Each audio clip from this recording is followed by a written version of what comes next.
Hey guys, welcome back to my channel. I am so excited to share that Megan of Feeding Littles is coming over, and we're gonna be doing a little baby-led weaning with Alice and talk a little bit about the advantages of baby-led weaning, get into some of the questions that you guys have for us, which is what foods to get started on, or about allergies. There's so many different things that I get from you on a day-to-day basis. So I thought I would take the opportunity, have Megan come here. We'll do a little visual and answer some of the questions that you guys have. So let's get started. I'm Megan McNamee. I am a registered dietitian nutritionist, live in the Phoenix, Arizona area, and I've been teaching baby-led weaning in Phoenix since 2013. In 2014, I partnered with Judy Delaware, who lives in Colorado, and she's an occupational therapist who specializes in infant and toddler feeding. So together, our company is called Feeding Littles, and we help parents learn how to feed their babies and toddlers, set a good stage for good oral motor development, sensory development, kind of a normal and appropriate relationship with food so that they grow up to be intuitive eaters. Our goal is to help parents kind of figure out how to raise children that eat all sorts of foods and love all types of foods. So what is baby-led weaning? For Americans, the term is actually really confusing because weaning here means the cessation of breastfeeding or bottle feeding. To the rest of the world, weaning means how you start solid foods. So baby-led weaning literally means baby is feeding herself or himself. We also call it infant self-feeding. Traditional weaning is where you start with spoon feeding, kind of pureed foods and graduate up in texture. And then you give them soft finger foods. This is just skipping that spoon feeding part, which actually, there's no evidence that they need to learn how to take pureed foods off a spoon. I was kind of surprised by that. So if you choose to do baby-led weaning, some people like it because it helps foster independence in eating. It allows them to model what they've been watching this whole time in you eating. It exposes them to a lot more flavors and textures right from the start. I personally love it. Here, let's give you another one. How about this one? I personally like it because it's easier. I think it's easier to just give babies a food that you're already eating instead of having to make separate foods if you don't want to. It also helps them with their hand-to-mouth skills and their hand-eye coordination. So if you could see right away, she's learning to put this in her mouth, and she's kind of practicing those same skills when she uses food. I love it for so many developmental reasons, but for also just the family dynamic too. You get to eat at the same time, and you can make meals a little bit more social and a little bit more of something that you do together. However, it might not be appropriate for you. Maybe you have a child who has developmental or medical challenges. Maybe you are so terrified of it that it makes you anxious at every single meal and it's not fun for you. That's okay. It's okay to not do it if you don't want to. I will say that a lot of our families find out about it after the fact, or they don't do it, and they come to us all the time and say, man, I wish I would have given that a shot. So realize that at the beginning they do gag a lot, and we talk tons about this in our infant course and what is happening in their mouth and what to do about it. Once you kind of get past that, and she's already kind of past it, she's already not gagging very much, it's really fun. It's a super fun experience. Both my kids, this one included, did it as well. So I think a lot of people too have kind of those beginning questions about choking versus gagging. Yes. And that's, I think, a great topic to maybe touch on, because some people are like, well, do they have teeth yet? Like, why are we feeding them if they don't have teeth? Yes, so that's a great question. The common question we get obviously is about safety.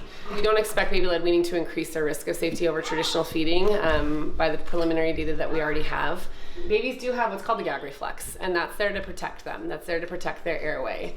So when she eats something, if she doesn't chew it well enough, her tongue will actually kind of project it out. That's the gag reflex. So there are receptors on her tongue that will kind of measure, no, this is too big to pass. I can't swallow this safely, and it will propel that food forward. A reflex is something that's automatic. So it's really far forward in her tongue. It's about 1/2 to 2/3 of the way back at this age, and we think that's because it's trying to help protect her and help kind of keep her airway safe. It's like a biological safety mechanism. As she gets older, her gag reflex will go further back. So if your child's gagging a lot, or if they're really struggling with chewing, we do have a blog post about this, but there's some teething toys that we love that kind of help with that and help teach them where to put food in their mouth. We want it in the back corners of their mouth. So that's why they don't actually need teeth to chew, because the first teeth that are coming in are those bottom two. Eventually they'll get those back molars, but we can't wait to give them food for those back molars. So it's super important to let them have an opportunity to eat real food before all their teeth are in. These teeth are for biting, they're not for chewing. If you're chewing with these front teeth, I want you to talk to somebody because that's not a normal bite pattern. All right, so I'm sauteing these with a little avocado oil. You can get this actually at Costco, really good price, but because it might not be cooked all the way through, I'm also gonna add a little bit of water and then cover it. You could also just steam it in a steamer basket. You could roast it in the oven. There's so many different ways you can cook it. It really doesn't matter as long as it's soft, so it just needs to be fork tender. One of the first foods we start with baby-led weaning is actually meat or poultry. And let me just tell you, if you have a dog at home, this is when the dog really starts to like your baby. This is when they bond. But we're starting with a strip of chicken. This is actually from some chicken salad, so you can actually soften it with a little bit of mayo. I really like Primal Kitchen mayo, so that's a nice way to make some chicken a little bit softer for them to try. But we're gonna just try in the shape of a strip, and you can hand it to baby. We don't want you to put it directly in their mouth. Do you want to try this?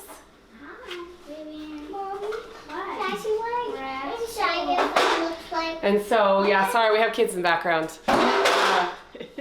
You're gonna see what it's like to do baby-led weaning when you also have toddlers at home. Yeah. So notice how she brings it to her mouth, and she brings it to the back corners of her mouth, and she's chewing. So you can actually see her jaw moving right here.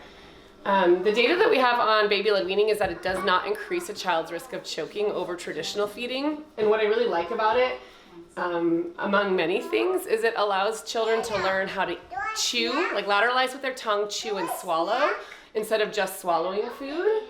It also allows them to model what they've been, observing for the last 6 months of their life. They've seen you feed yourself, so they want to be able to feed themselves as well. She's very distracted by everything going around her, but she's still eating like a champ. This is actually her first time that she's had meat. Yeah, so it's her first time with chicken or meat of any kind. She's doing awesome. She's trying to figure out the flavor. She's a pretty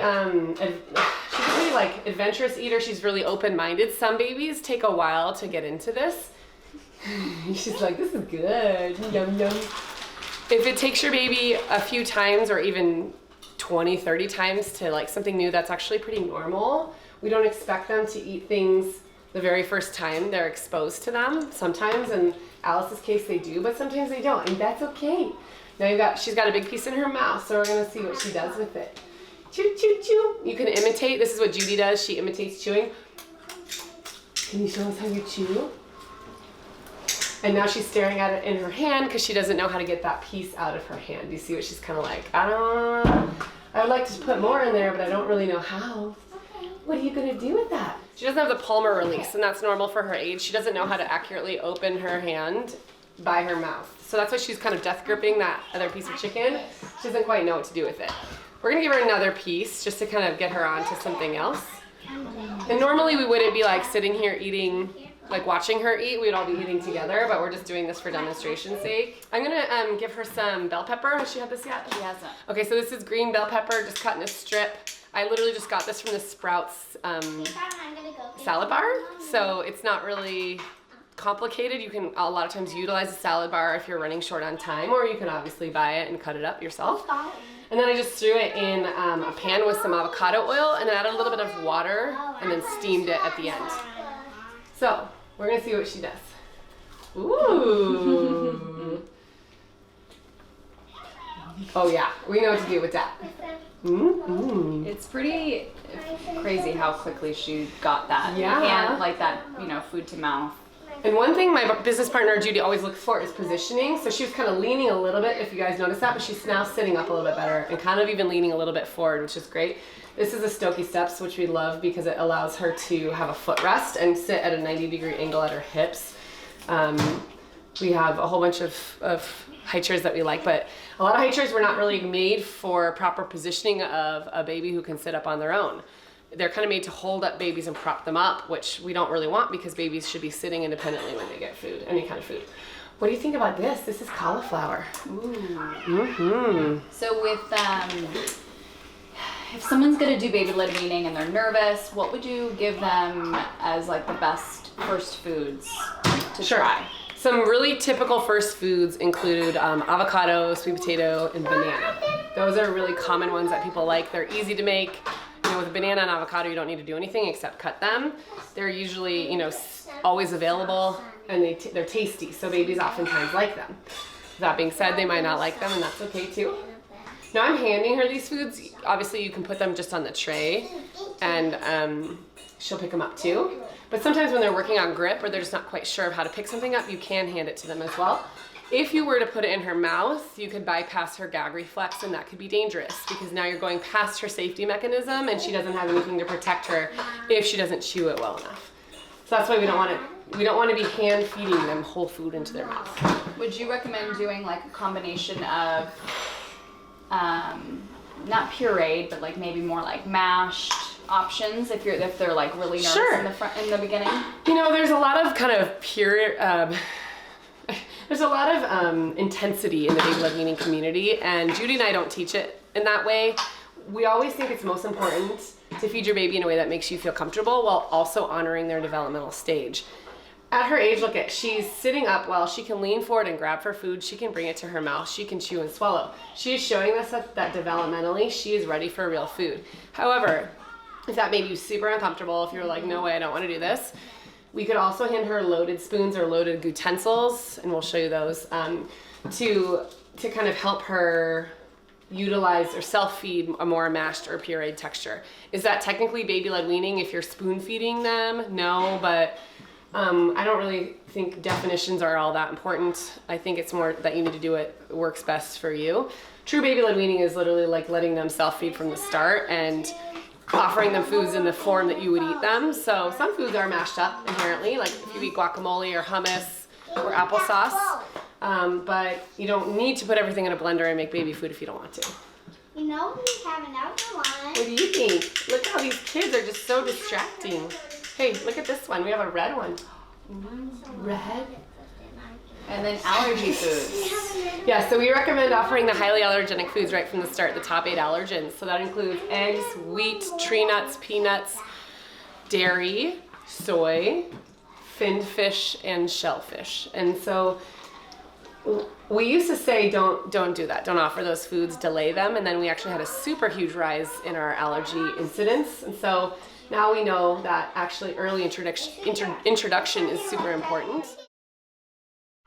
So one thing that my business partner Judy teaches people is how to teach their babies how to drink from an open cup. That is important because we want babies to learn how to swallow a small bolus of water. And sometimes if you start with a sippy cup or a straw cup, they'll just open their mouth and all the water will fall out. This kind of helps train them how to drink a thinner liquid. Water is a thinner liquid than milk, breast milk or formula. But it also is a good skill. It's really important for them to learn how to drink from a cup so the transition to a cup later is easier. It also helps them kind of safely eat, so you're kind of washing down some food if there's little tiny pieces. And then it helps their body with prevention of constipation. Just a few sips of water can help prevent constipation for babies that might be more prone to it. One thing that Judy talks a lot about in feeding therapy is the concept of red light, green light. So if they're done with the chair, it's red light, like get them out. So one thing that Judy likes to teach all of her clients is how to use an open cup when it's appropriate. And for most babies, 6 months is when you can start. This is a shot glass, cheers. It's actually a great first cup to use because it's small. And so what we're looking for is baby learning how to handle a small bolus of water in their mouth and swallow it and then open their mouth for more. So what Judy does is a technique she calls 1, 2, take it away. So I'm gonna put my hand behind her head. 1, 2, take it away. And then we say, ah, Alice, ah. Do you want some more? Look at her eyes. Her eyes kind of widen. Do you want some more? Yeah. This can be a little bit messy. Ready? Whoop, It's okay. Sorry. No, you're fine. 1, 2, take it away. It's It's okay, they don't need water nutritionally at this age. They're getting all their hydration needs met through their milk. But we want her to like the taste of water. We want her to learn how to use an open cup so that she doesn't just open her mouth and let water fall out when she's using a straw. We want her to learn how to use a cup so that the transition to a cup is easier when she's done with breastfeeding or bottle feeding. We want to wash down any food that might be in her mouth, and then we also want to help prevent constipation. So there's so many reasons to give 1 or 2 ounces max a day. We recommend with meals. Okay, so 2 things. I'm going to tell you a little bit about allergens because that's always a common question. So many of you, maybe with older kids, or if you watch some kids when you're babysitting, learned that we used to delay allergenic foods. That was a big thing. We used to say no peanut butter till they were 3. We used to delay foods like fin fish, like salmon, and shellfish, like shrimp. But what we found is that actually doesn't help reduce our allergy risk, and in fact, increases our allergy risk if we delay those foods. So, I think it was in about 2012, they changed the recommendations to now offer those foods as early as around 6 months or so. The guidance is like 4 to 6 months, kind of when we think that's the right time. We don't want babies having any food till they're sitting well and kind of ready for food, and that's usually around 6 months. So at Feeding Littles, we just say right when you start giving them food, within that first week, start those allergenic foods like peanut butter, wheat. We have, both the types of fishes, tree nuts, all that good stuff. And we have in our online infant course a checklist and a description of how to serve all of these different foods, what to watch out for allergies, etc. But I know it's kind of a scary idea to give your 6-month-old peanut butter, but we actually think if you wait, their risk is exponentially increased. If you personally have a risk of allergies yourself, it's important to talk to your doctor. So if you have an allergy, or if baby's, other parent has an allergy, or if maybe baby has eczema or other sort of reactions to maybe something in your breast milk or something in formula, definitely talk to your doctor first. These are awesome. These are called the Num Num Goo Tensils, and this is actually just a husband and wife company that created these.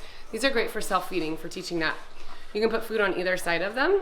So we like these for baby-led weaning, for yogurt, guacamole, applesauce, mashed potatoes, that kind of thing. You can even use the other sides of it. Babies love these, so we can even show you this with Alice because she hasn't used these before, I don't think. So we'll just kind of show you what she wants to do with these.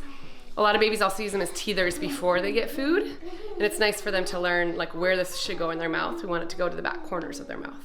All right, so Alice has not had these before, and she knows exactly where they should go. It's normal for babies to gag on teething toys, like longer teething toys, the kinds that we recommend. If she puts this straight back in her throat, in her mouth, she will probably gag. That's okay. She's not going to keep sticking it back in her throat. But this is actually helping her learn where foods will go in her mouth and help her develop what Judy calls that molar bite zone in the back of her mouth, where her teeth will eventually be, and they're right below the surface. All right, we have a fan. Hi. So this is why we've had so much chaos. You can't even see one of my kids. But thank you so much for your time and attention. We wanted to show you a little bit of baby-led weaning, but in real life, which includes potentially other children and dogs and chaos. If you like more information, we have our baby-led weaning courses online at feedinglittles.com, and we also have a toddler course there if you have an older child. But then, if you're local to Arizona, I teach it every month at Modern Milk in Scottsdale, and every other month at Modern Milk Gilbert. So we'll also have a coupon code too for Lola's followers. So Definitely keep a lookout for that. Bye. Thank you guys for tuning in. Bye, TV.